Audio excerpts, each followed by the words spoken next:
চট্টগ্রাম বিশ্ববিদ্যালয় কেন্দ্রীয় ছাত্র সংসদ নির্বাচনে আচরণবিধি ভঙ্গ করে দলবল নিয়ে মনোনয়ন সংগ্রহ শেষে স্লোগান দিতে দিতে বের হন কেন্দ্রীয় সদস্য পদপ্রার্থী সালমান রহমান সাকিব।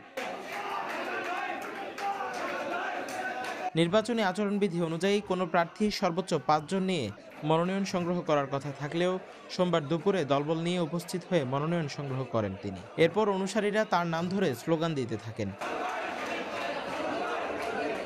নির্বাচন কমিশনের নির্দেশনা অনুযায়ী স্লোগান কিংবা শোডাউন করা যাবে না, কিন্তু সাকিবের মনোনয়ন নেওয়ার সময় উপস্থিত নেতাকর্মীদের কারণে পরিস্থিতি অন্যরকম রূপ নেয় বলে প্রত্যক্ষদর্শীরা জানান। সালমান রহমান সাকিব স্বতন্ত্র প্রার্থী হিসেবে কেন্দ্রীয় সদস্য পদে প্রতিদ্বন্দ্বিতা করবেন। এ বিষয়ে তিনি বলেন, আমি নিয়ম ভাঙতে চাইনি।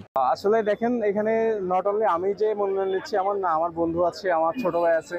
সো আমার সাথে 5 জনই গিয়েছিল, বাট তারা থাকাকালীন আরো অনেকে মনে হয়েছে, যেহেতু তাদের সাথে আরো 5 জন ছিল।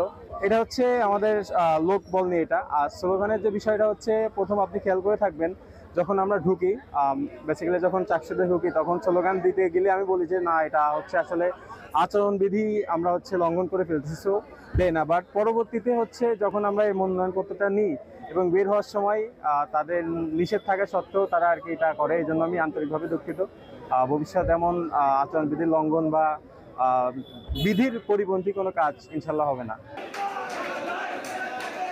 CTG post, Chittagong.